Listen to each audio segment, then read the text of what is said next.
ময়মনসিংহে জুলাই শহীদ পরিবার ও যোদ্ধা সম্মেলন অনুষ্ঠিত হয়েছে। ময়মনসিংহ থেকে মোহাম্মদ আসাদুজ্জামান আসাদের পাঠানো তথ্য ভিডিও চিত্রে বিস্তারিত। ময়মনসিংহে জুলাই পুনর্জাগরণ অনুষ্ঠানমালা 2025-এর অংশ হিসেবে আজ মঙ্গলবার দুপুরে অনুষ্ঠিত হয়েছে জুলাই শহীদ পরিবার ও জুলাই যোদ্ধা সম্মেলন। ময়মনসিংহ জেলা প্রশাসনের উদ্যোগে ময়মনসিংহ নগরীর টাউন হলের অ্যাডভোকেট তারেক স্মৃতি অডিটোরিয়ামে এই সম্মেলনের আয়োজন করা হয়। অনুষ্ঠানে প্রধান অতিথি হিসেবে উপস্থিত ছিলেন ময়মনসিংহ বিভাগের সম্মানিত বিভাগীয় কমিশনার জনাব মোহাম্মদ মুক্তার আহমেদ। সভাপতিত্ব করেন জেলা প্রশাসক জনাব মফিদুল আলম। সম্মেলনে শহীদ পরিবারের সদস্যদের যথাযোগ্য সম্মান জানানো হয় এবং তাদের হাতে উপহার সামগ্রী তুলে দেওয়া হয়।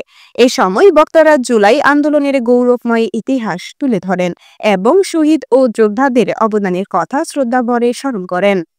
অনুষ্ঠানে বিভিন্ন শ্রেণী পেশার মানুষ, শহীদ পরিবারের সদস্যবৃন্দ, জুলাই যোদ্ধা ও সুধীজন উপস্থিত ছিলেন।